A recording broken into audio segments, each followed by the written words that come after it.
કરવા માટે જાય છે. બાંકે બિહારી લાલના દર્શન કરવા માટે જાય. ધીમે ધીમે કરતા કરતા એ 24 વર્ષની દીકરી, એના ઘરે સંતાન યોગ થાય છે. એમના ઘરે પણ સંતાનોનો જન્મ થાય છે. સંતાનો મોટા થવા લાગ્યા છે. સંતાનો પણ 18 વર્ષના થયા છે. અને અહીંયા 1 વર્ષની ઢીંગલી મોટી થઈ એટલે દીકરી લાગ્યું. એનાથી મોટી થાય એટલે કોઈકના ઘરની વહુ બની છે. અને એ હવે સાસુમાં બનવાની તૈયારી છે. એ બા હવે ઉંમર લાયક થયા છે. અને હવે દીકરાને કહે કે મારે બાંકે બિહારી લાલના દર્શન કરવા જવા છે. બાંકે બિહારી લાલના દર્શન કરવા જાય. અને એક દિવસની ઘટના ઘટી છે. બા સૂતા છે, ખાટલે સૂતા છે. અને એમાં ઓચિંતા બાને પેરેલિસિસનો આંચકો આવે. શરીર કામ આપતું નથી. હાથ બે સતત હલ્યા કરે છે. અડધું શરીર ખોટું પડી ગયું છે. આંખે સરખું દેખાતું નથી. સંભળાતું પણ બંધ થઈ ગયું છે. પણ માની એક જ ઝંખના દીકરાઓને કહે, બેટા હાલને બેટા, મને તું વૃંદાવન લઈ જાને, મારી માનતા હું પૂરી કરું.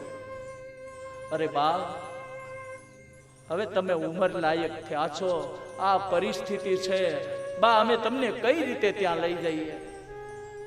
અરે બેટા, હું એવું માનું છું કે હું બાંકે બિહારી લાલને જઈ અને નહીં કહું ને તો મારી અધોગતિ થશે. મને ગતિ નહીં મળે. બેટા, મને તું છેલ્લી વખત બાંકે બિહારી લાલના દર્શન કરવા માટે લઈ જા. દીકરાઓ બાને સ્પેશિયલ વાહન બંધાવી બાને બાંકે બિહારી લાલના દર્શન કરવા માટે દિલ્હીથી વૃંદાવન લઈ ગયા છે. અને વૃંદાવન આવી અને બા ચાલી શકતા નથી.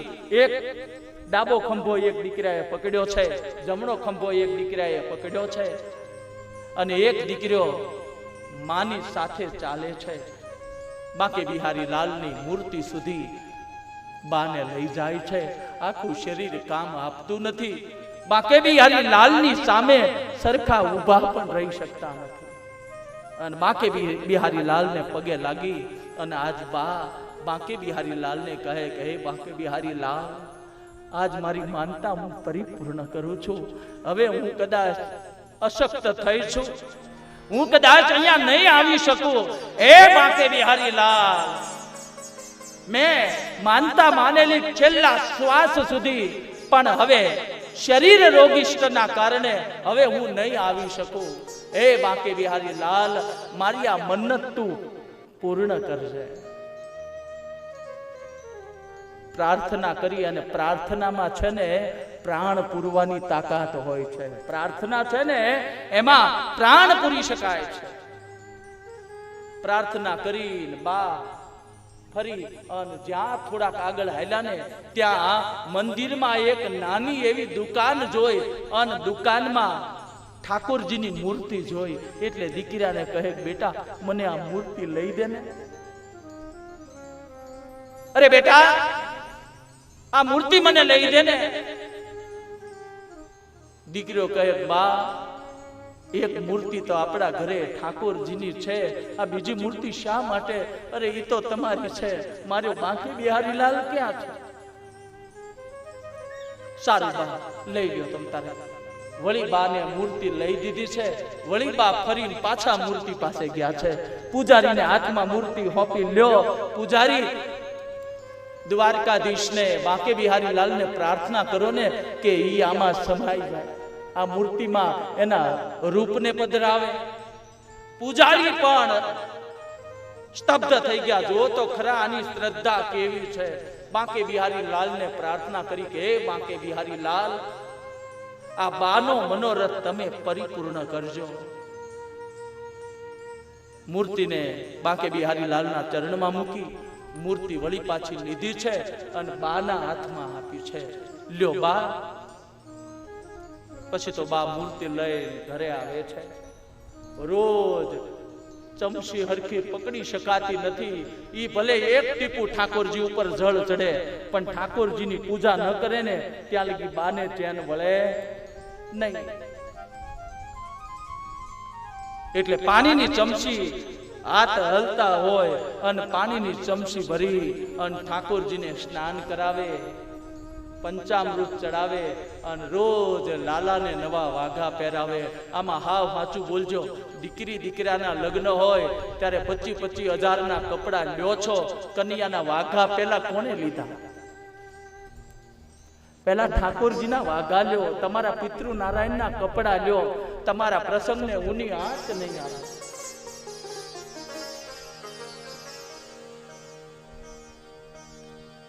અને એમાં હવે જે હાથ હલતા હતા એ વધારે હલવા માંડ્યા. એટલે બા કહે કે દીકરાની વહુને કહે કે બેટા એક કામ કરને તું. શું બા? હવે મને એવું લાગે છે મારી હું પૂજા નહીં કરી શકું. દીકરી તું કરી શક અને તું પૂજા કર. અરે સારું બા, હું પૂજા કરીશ. આઠમનો, જેને આપણે ગોકુળ આઠમ કહીએ છીએ, ભગવાન કૃષ્ણનું પ્રાગટ્ય થયું છે ને, એવી આઠમને દિવસે દીકરાની વહુ એ ઠાકોરજીને સ્નાન કરાવી અને વાઘા પહેરાવા, પહેલી વખત વાઘા પહેરાવા જાય ને ઠાકોરજીને, એ હરખા વાઘા પહેરાવી શકતા નથી. જોજો પહેલી વખત એ ઊંધો જ વાઘો લાગે, પહેરાવ્યો ન હોય એટલા માટે.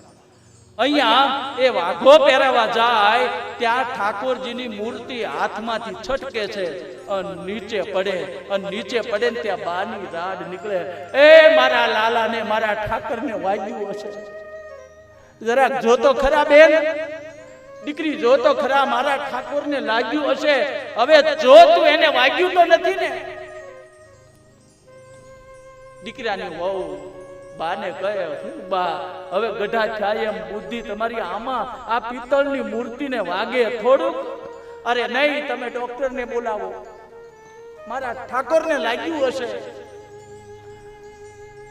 દીકરાની વહુ પોતાના નારાયણને ફોન કરે, એ તમને કહું બા અહીંયા વધારે તકલીફમાં છે અને જુઓ તો ખરા આ મૂર્તિને દવા લેવાનું કહે છે. હવે તમે આવો, મારાથી હચવાતા નથી. નારાયણ દીકરો દોડતો દોડતો આવ્યો છે. બોલો બા શું થયું? અરે બેટા મારા ઠાકોરજીને લાગ્યું છે. પણ દીકરો છે ને આ દી ફેર્યો નહોતો, માનો ખરેખર સુપુત્ર હતો. અરે બાની વાત સાચી હોય, એને લાગ્યું હોય, લાવ હું ડોક્ટરને બોલી આવું. ડોક્ટરો પાસે આવે છે અને ડોક્ટર સાહેબને કહે, સાહેબ હાલો ને મારા ઘરે વિઝિટ કરી જાવ ને, મારા ઠાકોરજીને લાગ્યું છે. કેટલી ઉંમર છે? અરે ઉંમર તો નથી ખબર, પણ નાના એવા ઠાકોરજી, પિત્તળ બોલાય જાય. ડોક્ટર હસે છે કે આને થોડાક, અરે ગાંડા થઈ ગયા છો કે શું? પણ એક ક્લિનિકના એક ડોક્ટર સાહેબ છે ને, એ તૈયાર થયા છે કે હાલો તમારા ઠાકોરજીની વિઝિટ હું કરું. અરે જેના ભાગમાં ઠાકોરજીની વિઝિટ હોય ને ઈ જ આજ તૈયાર થયા છે. હાથમાં સુટકેસ લીધી છે અને ઠાકોરજીની તપાસ કરવા માટે આવ્યા છે. અંદર આવે ને ત્યાં બા કહે, જલ્દી મારા ઠાકોરજીની તપાસ કરો, કઈ એના વધારે તો લાગ્યું નથી ને? અને બરોબર ડોક્ટર સાહેબ આવી, બાને સારું લાગે. અરે બાનું ગઢપણ છે એટલે બાને રાજી રાખવા માટે ઠાકોરજી, પિત્તળના જે ઠાકોરજી છે એના હાથનું કાંડું જ્યાં પકડે ને ત્યાં તો કાંડામાં એને ધબ ધબ ધબ ધબકારા સંભળાય. ડોક્ટરે કમરમાં, એની ને એની કમરમાં ચોટક્યો ભર્યો છો કે હું જાગું છું ને, સપનામાં નથી ને? કારણ કે મારી 50 વર્ષની ઉંમરમાં આવું કોઈ દી મેં જોયું નથી. ચોટ્યો ભર્યો કે નહીં, હું છું તો જાગ્રત અવસ્થામાં જ. તે વળી પાછું કાંડું લઈ અને જ્યાં તપાસ કરે ત્યાં કલ્પેશ બાપુ ધબ ધબ ધબ એના ધબકારા 1 મિનિટમાં જે 72 ધબકારા હોવા જોઈએ ને એ 72 ધબકારા સંભળાણા છે.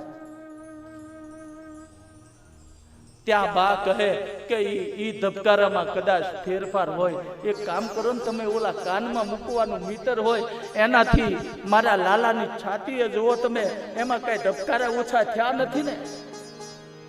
અને કાનમાં મીટર મૂકી અને જ્યાં છાતીએ મૂકે ને તો એમાંય મારા વાલાના ધબકારા ચાલુ થયા છે. આ બાજુ પૂજારીને એમ થયું કે આજ બાકે બિહારી લાલની જે ઝાંકી હોય એમાં તેજ મને થોડુંક ઓછું દેખાય છે, ઓછું જ હોય ને.